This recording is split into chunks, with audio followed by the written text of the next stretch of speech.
여러분 드라마나 영화 자주 보십니까? 아마 비록 밴쿠버에 와서는 한국에 있을 때보다 그렇게 많이 보지는 못하겠지만 많은 사람들은요 어떤 영화나 혹은 드라마를 보면서 평가들을 참 많이 합니다. 좋은 작품이야. 아유 이건 망한 작품이야. 이렇게 나름대로의 평가들을 합니다. 여러분 그렇다면 그 평가의 기준은 과연 무엇일까요? 여러분들은 무엇을 보고 그 작품이 좋은 작품이다, 좋지 않은 작품이다 그렇게 평가를 하십니까? 저 같은 경우는요, 이 결론을 참 중요하게 여깁니다. 마지막에 그 작품이 어떠한 여운을 남겼는가? 그 작품을 어떻게 끝맺었느냐? 저는 이런 거를 보면서 그 작품이 좋은 작품이다. 좀 그런 작품이다. 저는 그렇게 평가를 조금 하는 것 같습니다. 저는 지금까지 한 2번 정도 논문을 썼습니다. 그런데 논문을 써보신 분은 알겠지만 참 모든 과정이 어렵죠. 그런데 그 과정 중에 저는 가장 힘들고 어려운 부분이 바로 결론이었던 것 같습니다. 어떻게 나의 생각과 주장을 함축적으로 잘 요약하여서 논리 정연하게 서술할 것인가, 이 부분을 가지고 많이 고민하고 또 상당 시간 노력을 했던 그러한 기억을 가지고 있습니다. 여러분 오늘 우리가 함께 읽은 이 본문의 말씀은 고린도 교회를 향한 사도 바울의 편지 가운데 마지막 결론에 해당하는 부분입니다. 여러분 그렇기 때문에 사도 바울은 바로 이 부분에서 고린도 교회를 향해 정말 자신이 하고 싶은 그 말들을 아주 힘주어 강조했을 것입니다. 자, 그렇다면 여러분 오늘 사도 바울이 고린도 교회를 향하여서 정말로 하고 싶은 그 말은 과연 무엇이었을까요? 여러분 고린도 교회라고 하는 곳은요 사도 바울이 2차 전도 여행 중에 세운 교회입니다. 보시는 바와 같이 당시 고린도라고 하는 곳은요 해상 무역의 중심지였고요. 그러다 보니 온갖 우상 숭배와 도덕적인 타락이 넘쳐나는 그러한 도시였습니다. 그러다 보니까요 사도 바울이 이 고린도 교회를 세우고 떠난 다음에 교회 내에 다양한 문제들이 막 생겨나기 시작을 했습니다. 가장 먼저는 교회가 분열되었습니다. 교회 내에 바울파, 게바파, 아볼로파, 그리스도파 이렇게 분파가 나뉘어져서요 서로 막 분쟁하고 싸우는 겁니다. 그뿐만 아니라 음행에 대한 문제, 우상 제물에 대한 문제, 성만찬에 대한 문제, 부활의 문제, 여러 가지 문제가 발생해서요 그야말로 이 고린도 교회가 아주 큰 위기를 겪어야만 했습니다. 사도 바울은 이러한 소식을 듣고 너무나 안타까워서 쓴 편지가 바로 이 고린도전서의 내용입니다. 그리고 오늘 우리가 함께 읽은 이 본문의 말씀이 바로 사도 바울이 이 편지를 마무리하면서 고린도 교회 성도들에게 정말로 당부하고 싶은 말씀이라고 할 수가 있습니다. 여러분 분명한 것은요 오늘 우리에게 주신 이 말씀은 당시 분쟁과 아픔을 겪고 있는 고린도 교회 성도들에게만 주시는 말씀이 아니라 오늘 이 시대를 살아가고 있는 오늘 이 자리에 함께한 우리 모두에게 동일하게 주시는 말씀이라고 하는 것입니다. 바라기는 오늘 우리에게 주신 이 말씀을 통하여서 우리가 어떤 마음을 가지고 어떤 자세를 가지고 신앙생활을 해 나아가야 되는가 다시 한번 마음속에 다짐하고 새기며 나아갈 수 있는 귀한 시간 될 수 있기를 바랍니다. 자, 첫 번째로 사도 바울이 당부한 결론의 내용 첫 번째는 바로 깨어있으라는 겁니다. 깨어있어라. 사도 바울은 오늘 본문의 말씀을 통해서 깨어있어라 이렇게 말하고 있습니다. 여러분 이 말은요 단순히 너 잠에서 좀 깨어나라 이런 말씀이 결코 아닙니다. 이 말씀은 무엇일까요? 바로 영적으로 깨어나야 한다라고 하는 의미를 가지고 있습니다. 여러분, 우리가 지금 이렇게 신앙생활을 하고 있는데요. 신앙생활을 하면서 가장 어렵고 힘든 순간이 언제라고 여러분은 생각을 하십니까? 여러분, 그 순간은 바로요, 우리가 영적으로 잠들어 있을 때 그렇습니다. 여러분 아시는 분도 계시겠지만 최근까지 많은 사람을 마음 졸이게 했던 일이 있었습니다. 그게 바로 일본 대지진설이었습니다. 물론 해프닝으로 지나가긴 했지만 7월 5일에, 어제 7월 5일에 일본에 엄청난 대지진이 일어날 것이다 라고 하는 그 내용이 막 인터넷에 막 유튜브에 도배가 되었습니다. 그러다 보니까 막 언론에서도요 계속 이거를 다루고 있었습니다. 그러다 보니까 이러한 것들로 인하여서 일본의 여행객들도 줄어들고 크고 작은 많은 어려움이 있었다고들 합니다. 여러분, 그런데요, 지진이 일어난다라고 하는 어떠한 그 위기를 갖고 있는 그 지역에 살고 계신 분들은 맘 편히 살 수가 있었을까요? 제가 뉴스를 보니까요, 그 지역에 사는 분들을 이렇게 보여주는데 집집마다 헬멧 그리고 비상도구를 이 문 앞에 두고 있더라고요. 왜 그럴까요? 지진이 일어나면 그냥 바로 헬멧 쓰고 튀어나가기 위해서 그렇게 준비들을 하고 있었습니다. 문제는 뭐냐? 언제 지진이 일어날지 알 수가 없다라고 하는 것입니다. 그러다 보니까 아마 그 지역에 사는 분들은요, 잠도 자지 못하고 아마 뜬 눈으로 밤을 새웠을 것입니다. 여러분, 그런데요, 영적으로도 마찬가지입니다. 악한 영은 어떠합니까? 우는 사자와 같이 늘 우리를 넘어뜨리기 위해서 지금 호시탐탐 노리고 있습니다. 문제는 악한 영이 우리를 언제 공격할지 아무도 알 수가 없다라고 하는 것입니다. 하지만 그럼에도 불구하고 우리가 영적으로 늘 잠들어 있다면 여러분 어떻게 되겠습니까? 우리는요, 한순간에 그냥 막 시험에 빠질 수밖에 없다라는 것이죠. 그래서 예수님은 제자들에게 무엇이라고 말씀하셨습니까? 시험에 들지 않게 깨어 있어라. 이렇게 당부하시기도 하였습니다. 자, 그렇다면 여러분, 우리가 영적으로 깨어야 하는데 여러분 어떻게 해야 영적으로 깨어날 수가 있겠습니까? 어떻게 해야 우리가 영적으로 깨어납니까? 그것이 바로 주님 말씀을 가까이 하는 겁니다. 여러분, 우리가 말씀을 들어야 믿음이 생겨나게 되는 것이고 믿음이 생겨야 우리가 영적으로 넘어지지 않을 수 있다라고 하는 것입니다. 다 같이 우리 히브리서 4장 12절 말씀 우리 같이 한번 읽어보겠습니다. 시작. 하나님의 말씀은 살아있고 활력이 있어 좌우의 날선 어떤 검보다도 예리하여 혼과 영과 및 관절과 골수를 찔러 쪼개기까지 하며 또 마음의 생각과 뜻을 판단하나니. 아멘. 여러분, 그렇습니다.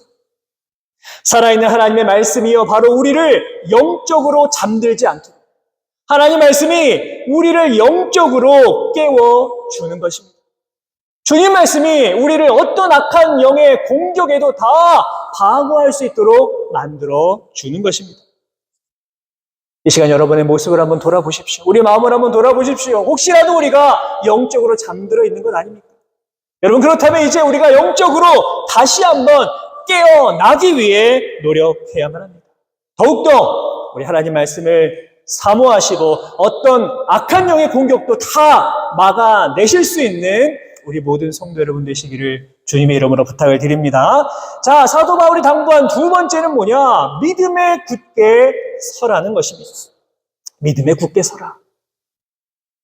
퀴즈입니다. 여러분, 세상에서 가장 무거운 것이 뭘까요? 세상에서 가장 무거운 거 뭐겠습니까, 여러분?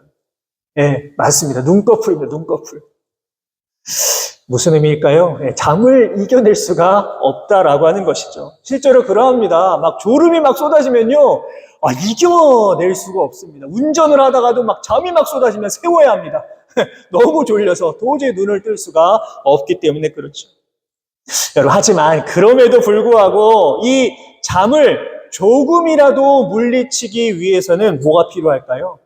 체력이 필요한 겁니다. 체력. 그렇죠? 조금 체력이 좋고 컨디션이 좋으면 잠이 막 쏟아져도 어느 정도는 이겨낼 수가 있습니다. 여러분, 그렇다면 우리가 영적으로 잠들지 않고 깨어나기 위해서 반드시 필요한 게 무엇이라고 생각하십니까? 여러분, 그것이 바로 사도 바울은 믿음이라고 말하고 있습니다. 앞서도 말씀드렸지만 이 고린도 교회는요, 수많은 문제들이 있었습니다. 수많은 문제들, 교회 내에 많은 문제가 막 일어납니다. 문제는 이러한 문제가 일어날 때마다 고린도 교회 성도들의 믿음이 흔들리는 겁니다. 이리저리. 여러분, 그런데요, 우리들도 어쩌면 마찬가지입니다. 우리가 지금 여기 계신 분들 모두가 다 정말 열심히 신앙생활을 하고 있지만 돌아보면요, 우리 주변에 우리의 믿음을 흔드는 크고 작은 암초들이요, 얼마나 많이 있는지 모릅니다. 문제는 우리가 이러한 것들로부터 결코 자유롭지 못하다라고 하는 것이죠.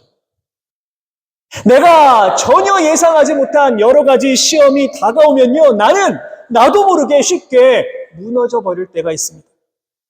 아무리 막 믿음 충만한 사람이라고 하더라도 순식간에 상실감과 우울감과 좌절감이 파고들면요, 우리는 그냥 시험에 빠져버릴 때도 얼마나 많이 있는지 모릅니다. 여러분, 성경에 등장하는 인물 가운데 정말 가장 용맹한 사람이 누구일까요? 여러 사람이 있겠지만 저는 여호수아라고 생각을 합니다. 모세의 뒤를 이어서 민족의 지도자가 되어서 가나안 땅에 들어가 정말 수많은 정복 전쟁을 했는데 다 승리했습니다. 그러다 보니까 주변 나라들이요, 여호수아 그 이름만 들어도 벌벌 떨 정도였습니다. 그런데 성경을 보면요, 하나님께서 여호수아에게 뭐라고 하시냐면 너 강해라, 너 담대해라 라고 하는 말씀을 계속 하시는 것을 볼 수가 있습니다. 무슨 의미가 있습니까, 여러분? 아무리 힘이 센 용사라고 하더라도 하나님이 주시는 그 믿음으로 무장하지 아니하면 결국에는 실패할 수밖에 없다는 겁니다. 여러분, 그렇습니다. 우리가 지금 살아가고 있는 이 세상은요, 결코 만만한 곳이 아닙니다.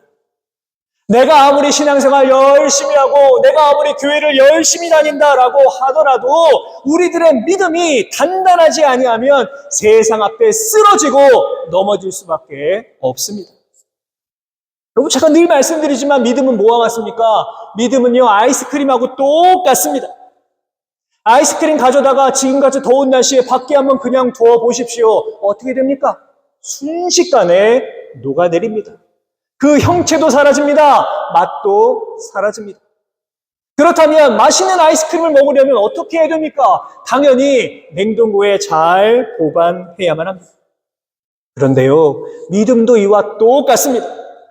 나에게 있는 믿음을요, 그냥 세상 가운데 방치하면 어떻게 되겠습니까? 순식간에 그 믿음은요, 다 사라져버리고 녹아져버리고 없어져 버립니다. 그렇다면 우리가 이 믿음을 어떻게 보관해야 될까요? 어디에 보관해야 되겠습니까? 그것이 바로 주님의 말씀이라고 하는 겁니다. 우리가 주님 말씀을 들어야지 이 믿음이 사라지지 않고 녹아지지 않는다라고 하는 겁니다. 여러분, 그러세요. 사도 바울이 뭐라고 했습니까? 로마서 10장 17절 말씀에 이렇게 말했죠. 우리 같이 한번 읽겠습니다. 시작. 그러므로 믿음은 들음에서 나며 들음은 그리스도의 말씀으로 말미암았느니라. 아멘. 여러분, 기억하십시오. 우리가 말씀을 듣지 아니하면요, 여러분의 이 믿음 금방 사라져버립니다. 너무나 쉽게 사라져버립니다. 여러분, 그렇기 때문에 우리는 늘 이 믿음을 빼앗기지 않기 위해서 스스로 많은 노력을 해야만 합니다. 군인들이 전쟁에 대비해서 늘 훈련을 하는 것처럼 우리도 믿음을 지켜나가기 위해서 끊임없이 훈련해야만 합니다. 그렇다면 그 훈련이 뭐라고요? 그 훈련이 바로 하나님 말씀, 주님의 말씀을 듣는 것입니다.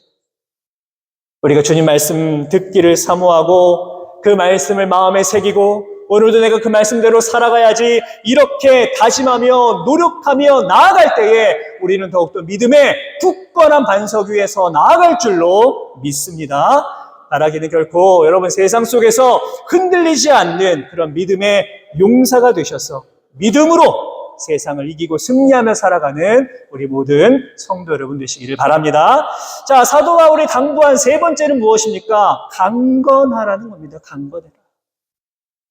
여러분, 여기서 말하는 강건하다라고 하는 말씀의 의미는 단순히 너 건강해라, 신체적으로 튼튼해야 된다, 이러한 의미가 아닙니다.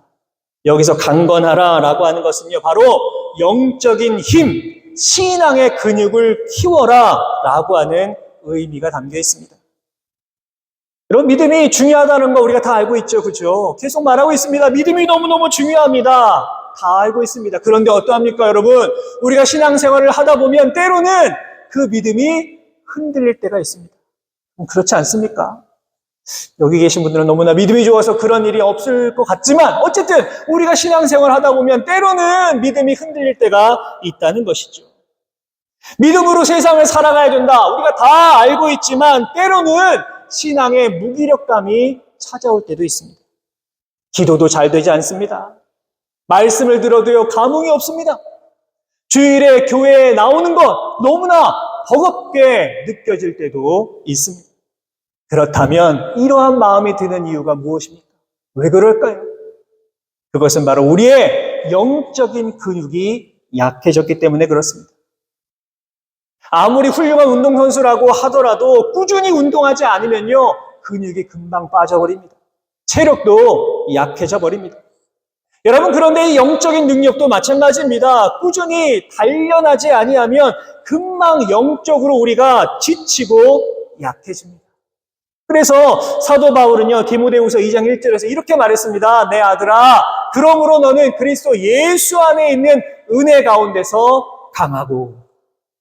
여기서 강하다라고 하는 말은 육체적인 강함의 의미가 아니라 성령의 도우심으로 너가 강건해져야 한다라고 하는 의미를 가지고 있는 겁니다. 자, 그렇다면 여러분, 어떻게 해야 성령이 우리를 도와주실까요?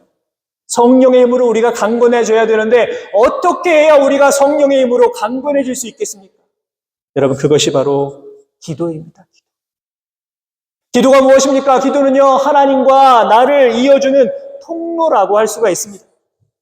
하나님 말씀이 우리의 믿음을 유지시켜 준다면 기도는 우리의 믿음을 더욱더 단단하게 만들어주는 겁니다. 예수님께서는 공생애를 시작하시기 전에 광야에서 40일을 금식하면서 기도하셨습니다. 그리고 그 힘으로 자신에게 다가오는 모든 악한 사단의 유혹을 다 이겨내셨습니다. 어디 그뿐입니까? 예수님께서는 십자가에 달려 돌아가시기 전에도 겟세마네 동산에 올라가셔서 땀방울이 핏방울이 되도록 간절하게 기도하셨습니다.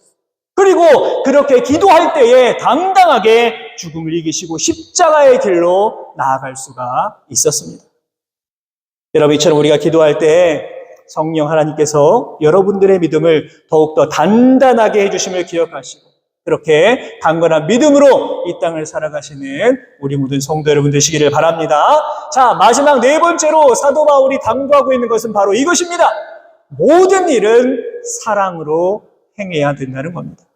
오늘 본문 14절 말씀인데요. 같이 한번 읽겠습니다. 시작! 너희 모든 일을 사랑으로 행하라. 아멘. 우리 한 번만 더 읽을까요? 시작! 너희 모든 일을 사랑으로 행하라. 아멘. 자, 사도 바울은 지금 고린도 교회를 향해서 너무나 안타까운 마음을 가지고 편지를 보내면서 그 결론의 말씀으로 뭐라고 합니까? 모든 일은 사랑으로 행해야 한다. 이렇게 당부하고 있습니다. 어쩌면 사도 바울이 가장 하고 싶은 말이 이것이었을지도 모릅니다. 왜 그렇습니까? 아무리 깨어있고 아무리 믿음에 굳게 서 있고 아무리 강건하더라도 사랑이 없으면 결국에 아무런 소용이 없기 때문입니다. 사도 바울은요, 지금 고린도 교회의 당면한 핵심적인 문제는 바로 사랑이 없기 때문이다. 그렇게 보았습니다. 교회 공동체를 사랑하기보다는 자신의 이익을 앞세우고 자신의 주장을 더 앞세웠기 때문에 이러한 문제가 생겨났다. 그렇게 생각한 것입니다. 그렇기 때문에 사도 바울은 이 모든 문제를, 교회의 여러 가지 문제를 해결하기 위해서는 교회 내에 모든 일을 사랑으로 해야 된다. 그렇게 결론적으로 강조하는 겁니다. 사도 바울이 고린도전서 13장 1절과 2절에서 이렇게 말했습니다. 우리 같이 한번 읽어볼까요? 시작! 내가 사람의 방언과 천사의 말을 할지라도 사랑이 없으면 소리나는 구리와 울리는 꽹과리가 되고 내가 예언하는 능력이 있어 모든 비밀과 모든 지식을 알고 또 산을 옮길 만한 모든 믿음이 있을지라도 사랑이 없으면 내가 아무것도 아니요. 아멘. 사도 바울이 지금 뭐라고 하고 있습니까? 내가 방언을 하고 내가 예언을 하고 나에게 엄청난 지식이 있고 심지어 산을 옮길 만한 믿음이 있다라고 하더라도 무엇이 없으면 사랑이 없으면 아무 소용이 없다라고 하는 것입니다. 다시 말해서 우리가 신앙생활함에 있어서 가장 기본이 뭐가 되어야 된다는 겁니까? 결국엔 사랑이 되어야 한다는 것입니다. 예를 들면 이런 것이죠. 늘 내가 영적으로 깨어있고 누구보다 단단한 믿음을 가지고 있고 늘 성령 충만한 삶을 살아가고 있다라고 한다면 어떤 마음이 들겠습니까? 늘 신앙적으로 좀 자신감이 넘치지 않을까요? 그런데 이러한 모습 가운데 사랑이 없다면 어떻게 되겠습니까? 그저 나만 보이고 다른 사람을 돌아보지 못하게 될 수도 있는 겁니다. 여러분, 교회가 어떤 곳입니까? 교회의 정의가 무엇입니까? 교회라고 하는 것은요, 예수 그리스도를 구주로 고백하는 다양한 사람들이 함께 모여 신앙생활하는 공동체, 그것이 바로 교회입니다. 다시 말해서 교회에는요, 정말 다양한 분들이 함께 모여 계신 곳입니다. 굳건한 믿음을 가지고 신앙생활 하시는 분들도 있을 수 있고 그렇지 못한 분들도 계실 수 있습니다. 그런데 믿음의 자신감이 넘치는 분들이 그렇지 못한 분들을 이해해주지 못하고 왜 그런 믿음으로 신앙생활 하느냐 이렇게 핀잔을 주고 왜 그만한 믿음도 없이 교회를 다니느냐 나와 같은 믿음을 가지고 좀 신앙생활 하라 이렇게만 말한다면 여러분 어떻게 되겠습니까? 그 교회는요 고린도 교회처럼 수많은 어려움을 겪을 수밖에 없는 것입니다. 그렇기 때문에 중요한 건 무엇이겠습니까? 모든 일을 사랑으로 행하는 성도들의 모습입니다. 여러분, 사랑이 결핍된 믿음은요, 누군가에게 반드시 상처를 줍니다. 제가 전에 사역하던 교회에서 이 시험에 든 분들이 참 많이 계셨습니다. 종종 나왔습니다. 근데 그런 분들과 여러 가지 이야기를 하면서 왜 시험에 들었을까 이렇게 돌아보면 결국에 사랑의 부족임을 발견할 때가 많았습니다. 서로 이해하지 못하고 서로 용납하지 못하고 서로 품어주지 못했기 때문에 그러한 경우가 발생하는 경우가 많았다는 것이죠. 여러분, 우리가 살아가는 세상은 어떠합니까? 세상은요 효율성을 강조합니다. 과정보다는 결과물이 어떻게 나오느냐 그것이 더 중요하다라고 말합니다. 문제는 이러한 현상 때문에 그 가운데서 상처받는 사람들이 많이 나오게 됩니다. 여러분, 그런데 교회는 어떠합니까? 단순히 어떤 사역을 해내는 것만이 중요할까요? 물론 하나님의 일을 하는 거 너무 중요합니다. 어쩌면 세상의 일보다 더 중요할 수도 있습니다. 여러분, 그런데 중요한 것은요, 교회의 사역을 함에 있어서 중요한 것, 그 가운데서 상처를 받는 분이 없어야 된다는 겁니다. 누군가 조금 연약하다고, 누군가 조금 부족하다고 소외시키거나 비난하는 것이 아니라 조금은 느리더라도, 조금은 더디더라도 모든 성도가 함께 한마음 되어서 사랑으로 함께 나아가는 것, 그것이 바로 교회의 진정한 아름다움이라고 할 수가 있는 겁니다. 어린 시절에 운동에 대해 늘 하던 종목 중 하나가 2인 3각이었습니다. 여러분 아시죠? 어떻게 하는지? 여러분, 그런데 이 경기를 잘 하기 위해서 필요한 게 무엇이겠습니까? 서로 보조를 맞추는 겁니다. 내가 잘 뛴다고 나 혼자만 막 뛰어나가면 어떻게 됩니까? 다 넘어질 수밖에 없습니다. 사랑하는 여러분, 오늘 우리에게 주시는 이 사도 바울의 말씀은요, 우리가 어떻게 신앙생활을 해야 되는가라는 것을 알려주는 너무나도 귀하고 소중한 말씀이라고 할 수가 있습니다. 바라기는 영적으로 늘 깨어서 여러분들의 믿음을 굳건하게 하시고 강건하게 하셔서 세상 속에서 정말 흔들리지 않는 그리스도인으로 살아갈 수 있기를 주님의 이름으로 부탁을 드립니다. 무엇보다 모든 일을 무엇으로? 오직 사랑으로. 모든 일을 사랑으로 행하심으로 말미암아 주님의 이 몸된 교회를 더욱더 아름답게 함께 세워나가실 수 있는 우리 모든 성도 여러분의 귀하고 복된 삶의 모습이 다 되시기를 주님의 이름으로 축원합니다.